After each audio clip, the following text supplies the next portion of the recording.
Putain, je regardais là, demain c'est la promotion 14 juillet de la Légion d'honneur. Du coup, Macron distribue des médailles à tous ses copains.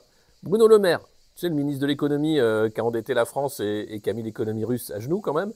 Dupond-Moretti, le ministre de la Justice, la France n'est pas un coupe-gorge. Olivier Véran, vous vous rappelez Olivier Véran? Ah ouais, bah la troisième dose, le mix des doses, enfin bref, on va pas refaire le match.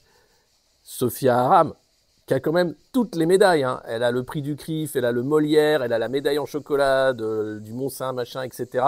Elle a la Légion d'honneur aussi. Et je me dis BHL, il doit déjà l'avoir, la Légion d'honneur. Il doit déjà en avoir 12 ou un truc comme ça, c'est pas possible. Non mais on se fout vraiment de notre gueule, quoi. On apprend ce matin que Olivier Véran, Éric Dupond-Moretti, Bruno Le Maire ont eu la Légion d'honneur. Ouais. Moi, je me suis dit, quand j'ai vu ça, j'ai dû me gourer, ils doivent être en tôle. Non, ils ont eu la Légion d'honneur. Alors, la Légion d'honneur, à la base, ça récompense le courage, les services rendus à la nation. Alors bon, il y a une polémique, j'ai vu que Gisèle Pélico a la Légion d'honneur. Moi, je trouve ça normal. Gisèle Pélico, elle a médiatisé son procès, elle a refusé que son procès soit huis clos, et honnêtement, elle a fait avancer la cause de toutes les femmes qui sont victimes de violences conjugales. Donc, Gisèle Pélico, la Légion d'honneur, c'est normal. Mais alors, Éric Dupond-Moretti, Le Maire et Véran, il y a même Alexis Collère, non mais sans déconner, attends, c'est pas possible. Ces gens nous ont mis dans la merde. Ils ont la Légion d'honneur. En fait, la Légion d'honneur, c'est la prime à l'incompétence, c'est du copinage, c'est une carte de fidélité du showbiz politique. J'ai un petit message pour tous les élus de France. Je voudrais vous rappeler un petit détail. Quand vous avez été élu, on vous a pas élu pour que vous deveniez les patrons des Français. Absolument pas. Jamais. On vous a élu pour que vous dirigiez des fonctionnaires.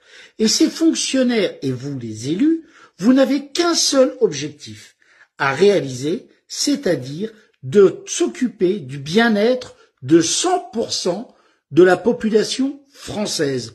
On vous a élu pour que vous mettiez en place des hôpitaux, des routes, l'école, l'éducation, la sécurité. C'est ça votre taf.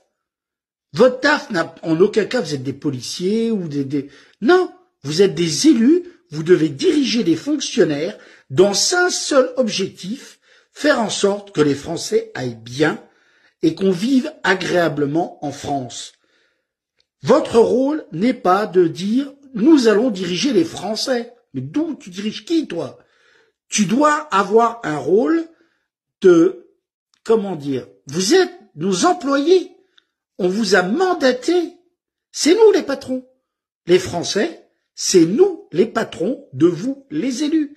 Et vous, les élus, vous allez mettre en place les fonctionnaires en leur disant, voilà, les Français souhaitent avoir ça, on va mettre en œuvre ce que les Français veulent. En aucun cas, en tant qu'élu, vous êtes là pour piquer du pognon. Ne vous croyez pas supérieur, vous êtes des élus du peuple. J'aimerais, à cette occasion solennelle, vous présenter d'une part le programme de la gauche, je ne sais pas si on voit bien, et d'autre part le programme de la droite.